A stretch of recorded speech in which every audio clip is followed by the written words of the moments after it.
from you or might extend your view. I just want your point of view on this. So the first thing is, we have, since our presentations yesterday, we have talked about migration on a collective basis and never on individual basis. But this is the time where each individual is different. So what role does an individual play in this kind of distress migration? What role does his or her ambition play in this kind of migration? And relatable question is, after migration, the concept of home has changed. Now it's not home is where the heart is, now it's home where the evil is. Home is where the war is. So what kind of conception is now there regarding home post such kind of distress migration? Thank you. Yeah, so basically when you look at the whole nature of migration, it is not everybody and anybody moving. If you look at the migration, it's basically the people in the margins on whatever category.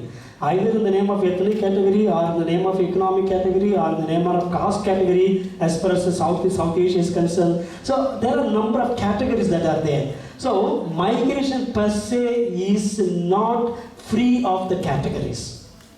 Migration itself is a category bound. That we need to understand. You go.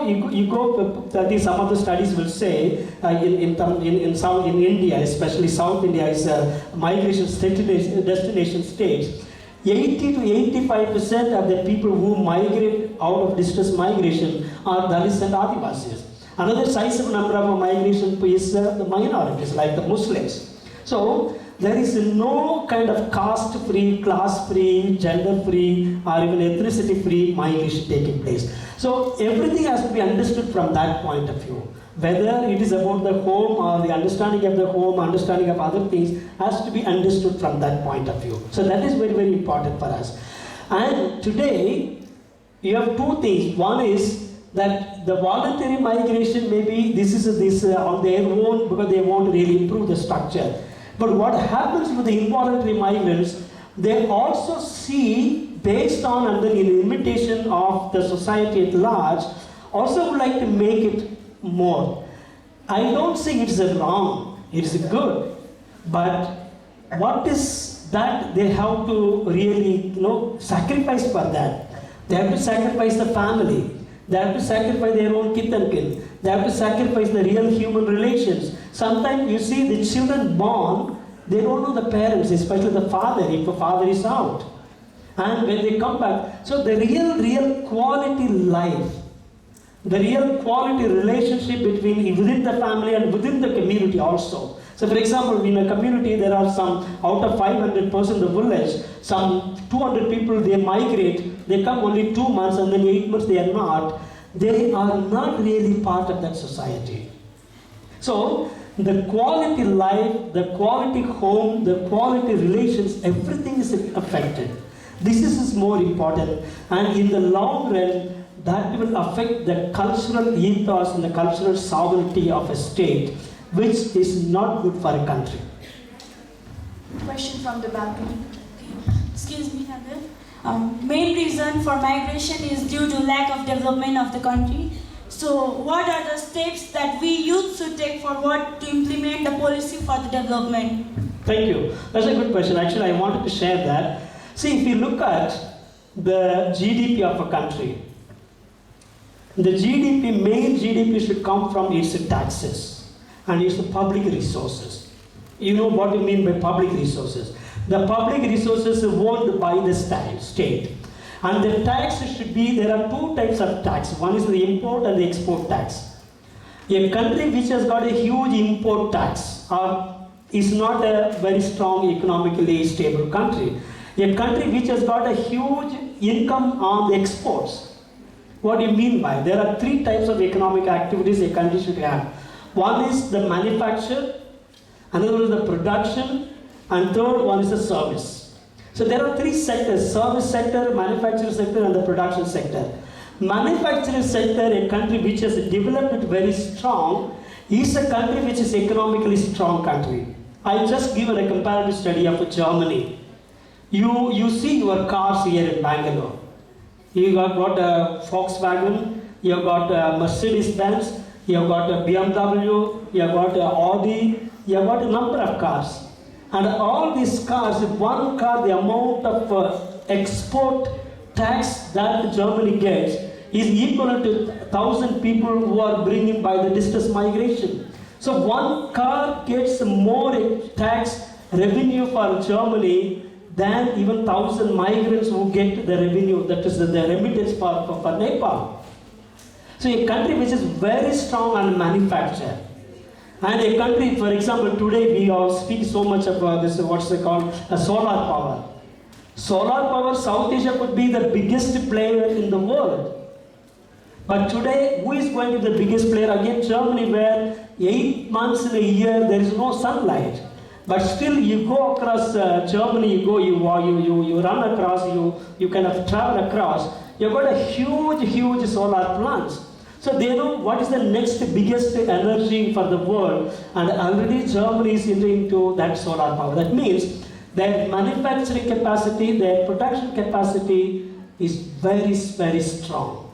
As a result, they bring the service sector, the hotel industry, the health industry, the education industry, education institutions. Again, we are very weak. These are the service sectors. And again, a lot of people want to study. They have to go abroad.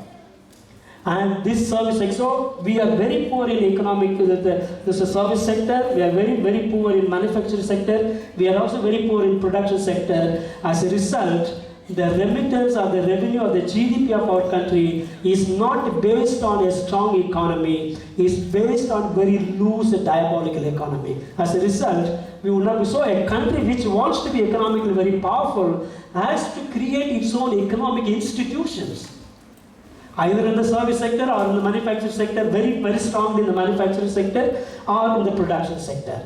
Otherwise, we will not be very strong. So these are some of the ways where we need to have the planning. The state should have a very proper planning to have. Maybe an economic expert can explain much more, but economic strength will bridge the gap, will bridge the disparity within the people, and the country becomes a very strong sovereign state.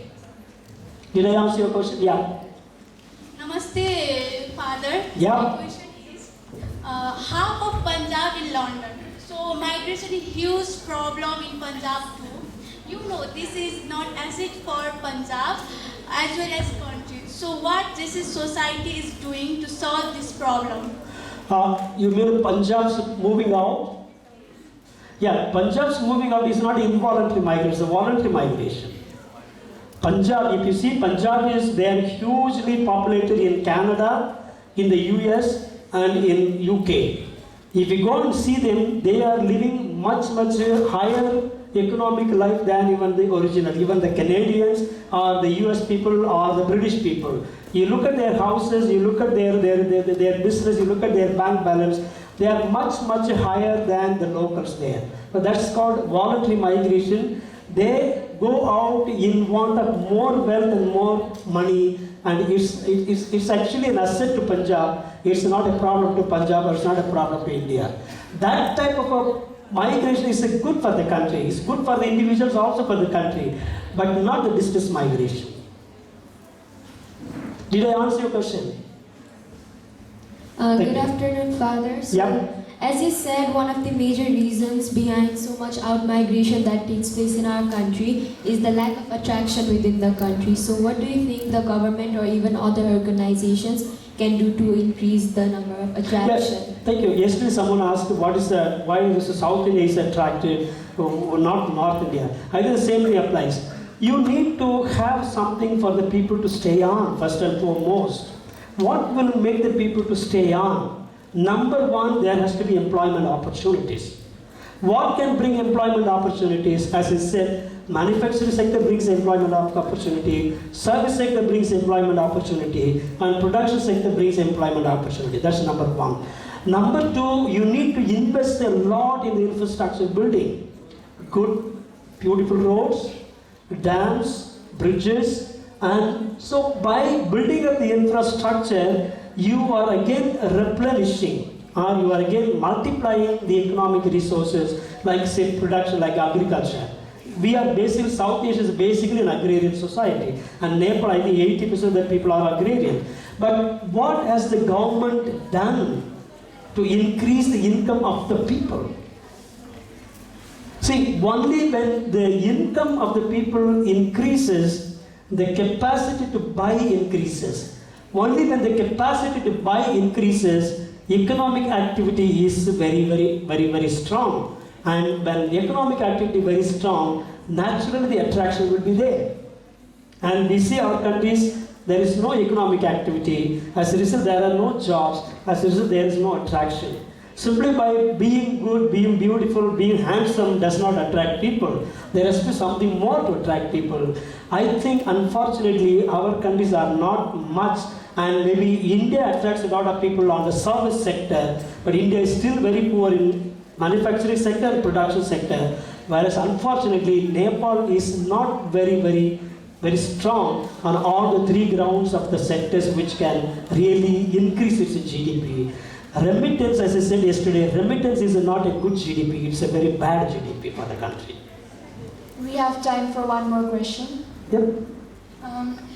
Question is, as you said, Father, and it is a fact that South Asian countries are poor, and as well they are not able to make people participate. Yeah. You just said that, and that brought very disappointment. But you are right, they are not able to participate in the governance structure of the society. In your opinion, is it that they are not being able to make people participate because the country is poor, or because they are not doing it? It's just not related to migration, but your opinion is a must. No, there is a vicious circle. There is a vicious circle. Because the country is poor, they are not able to participate. Why the country is poor? Because the state is not strong, the state is not pro-people. And you can see, say after independence, we all got independence around the same time in the 50s, the late 40s and the 50s. Those days, all our South Asian countries were welfare states. Today also they claim themselves to be welfare state. In a welfare state, at least the country gives a lip service to the people that we are for the people, we are pro-poor, we are pro-marginalized.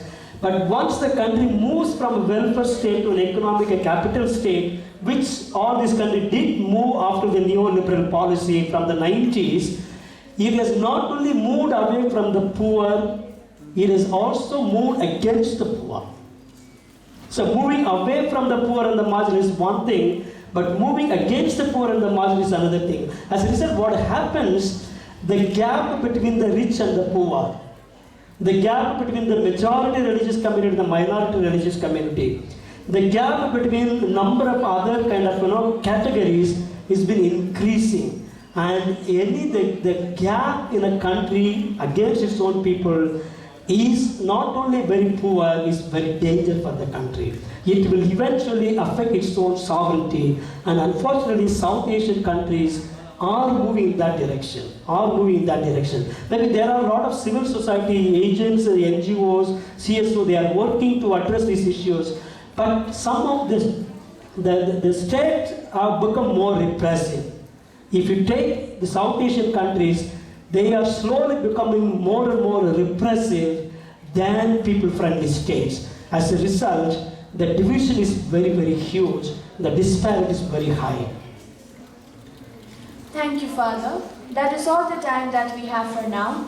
On behalf of the organizing committee, I would like to place on record our deepest appreciation and gratitude to you, Father Selvaraj, for your insightful presentation and inspiring presence. Thank you. May I now ask Father Amit Munj SJ to present Father Selvaraj Arunathan with a token of love.